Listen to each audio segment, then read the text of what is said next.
So let's start with a story. The story of the Trojan horse. Now, after 10 long years of war between the Greeks and the Trojans, the Greeks devised a plan. They thought that let us seemingly retreat, and before retreating rather, they built a big wooden horse and they hid their best soldiers inside it. And the Trojans were overjoyed. They thought, finally, the war is over. They saw the retreating soldiers and they saw the wooden horse. They thought maybe it is a gesture of goodwill. Let's pull it inside our city. They did that, overjoyed that the war is over. They made merry, they drank wine, and finally they fell asleep.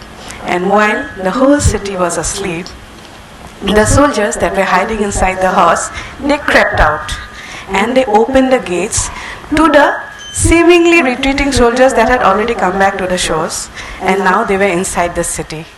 And the city that stood so strong for 10 years could not withstand an attack from within. Hello, I am Nilakshi R. Sharma, your banker, baker and creator. Now, what do we learn from this story?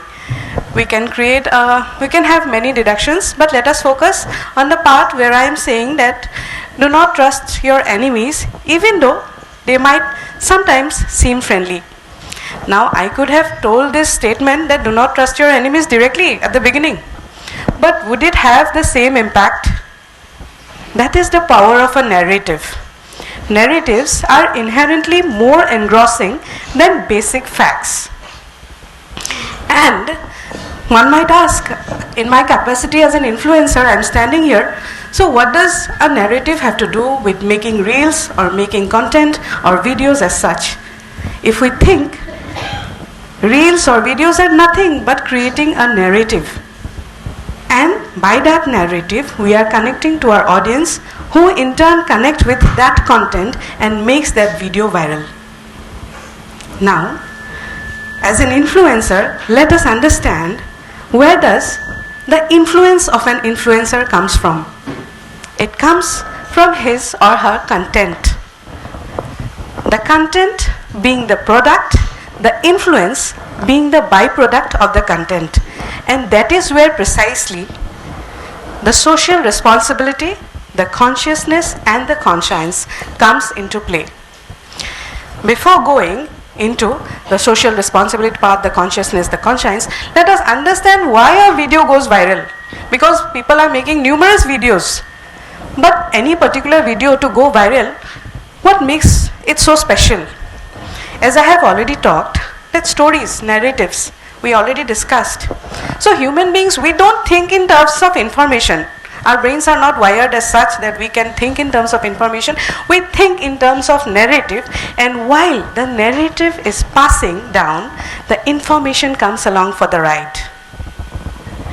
And what kind of narrative I am building up, and subsequently what kind of connection I am establishing with my audience is purely up to me. And with this connection, let us come to the most important part of our talk today, and that is emotions. How our emotions are playing us, and how our emotions are being used by any content creator to go viral. So, we are social beings, and it is our tendency to gossip. And we like to pass information, to express opinions, and it is this tendency that forms the basis of our relationships. So, the internet, particularly the social media, it is engineered in such a way that it supports this natural human inclinations. And today, if I am scrolling my feed over any social media platform, and I came across a video that is showing a very nice recipe, easy to make, it's appealing to my eyes, my taste buds, what will I do? I'll share it. I'll share it with someone who might be benefited to it, who might want to make such an recipe. Why do I do it? Because I want to show that person that I care for that person, or to have that same experience that I just had after watching that video. Because when we care, we share. It's very simple. And if that is the case, then why do these negative feeling evoking videos are getting shared?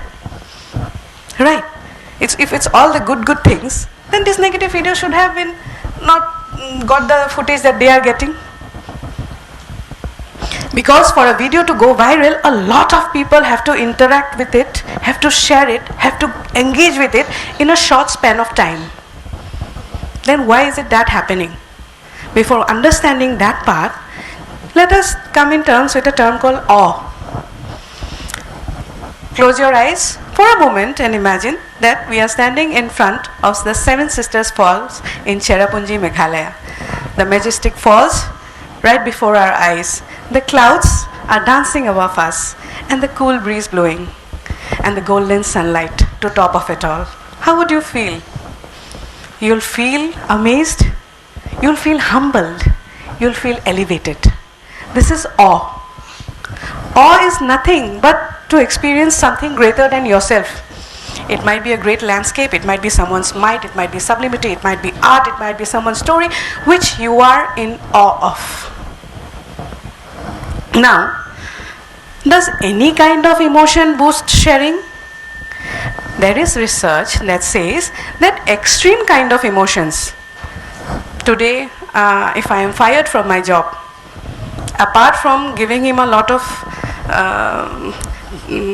scoldings, which I could not say verbally, I like to vent out in front of my friend because it will help me somewhat, little bit, to lessen whatever I have felt throughout the day after getting fired.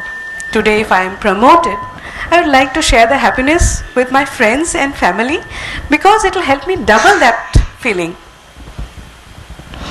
So, similarly, if I see a video and if I share it with my friends, I am expecting that person to feel the same way as I am feeling, whether it be good, whether it be bad, because that is where we are forming a connection. If I am sharing a joke with my co-worker, after seeing a meme or joke, anything, the moment he cracks up, we are forming a connection.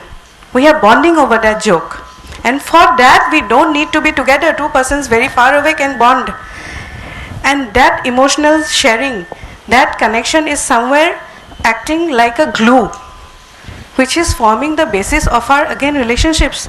Somewhere our emotions are getting, we are getting played by our emotions, rather, and we are not even understanding what is happening.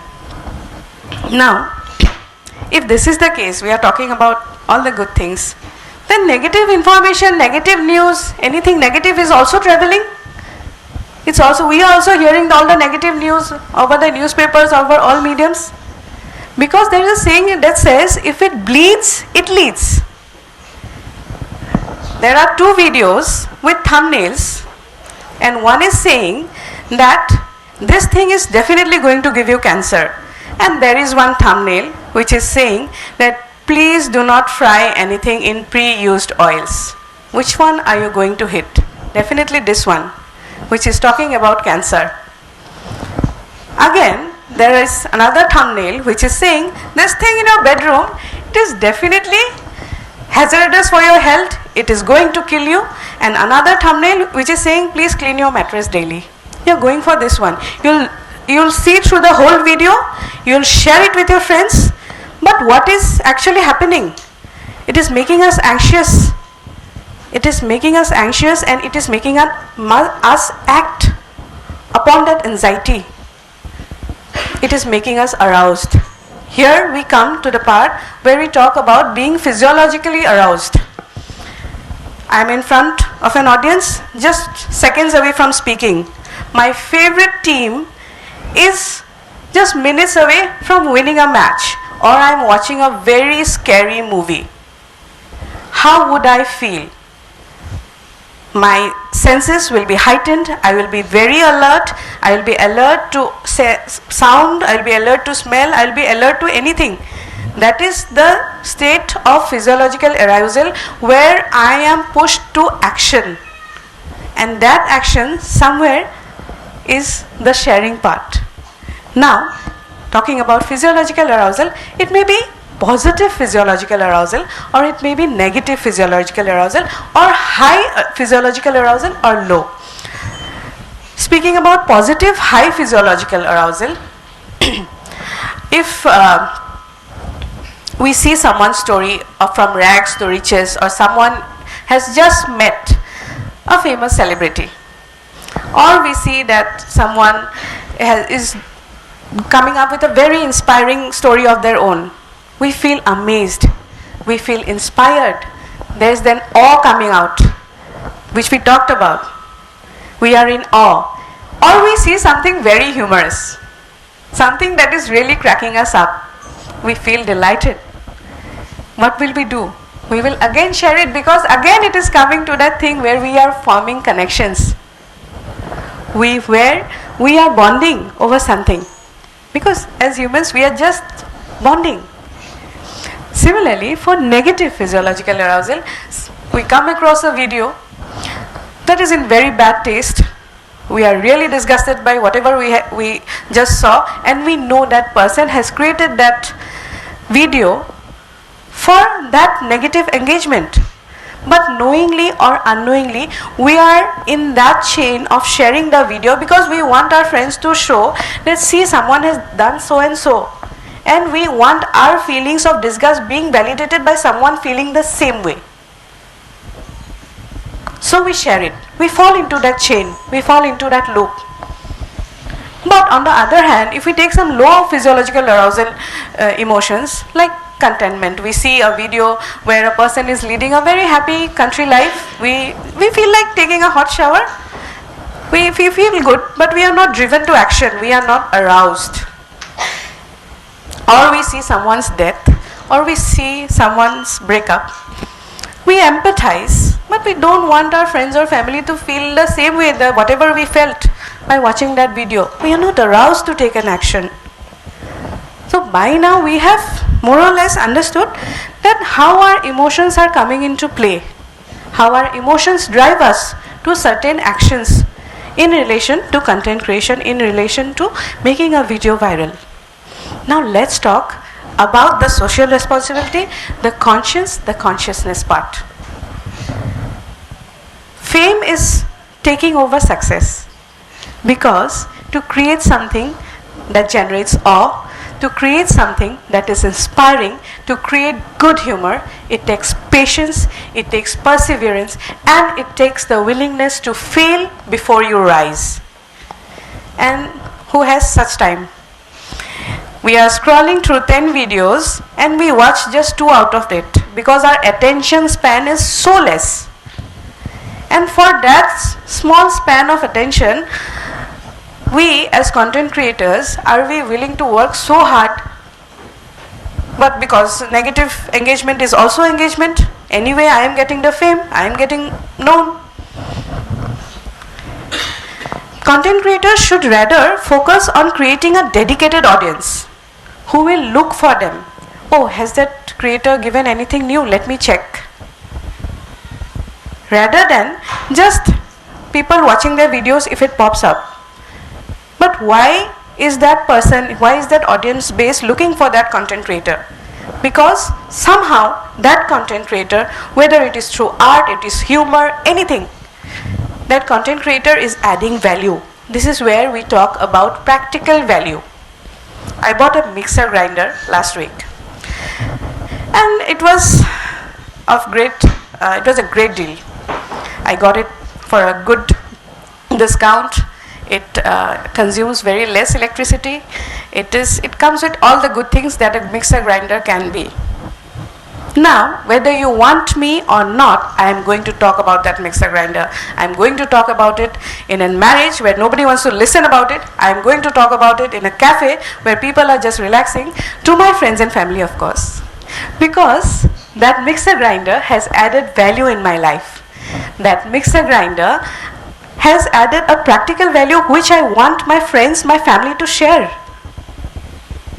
So, when we concentrate on giving a practical value to the platform that we create, it may be any platform, your job, I am talking in terms of a content creator, but it can be any platform that you are active in.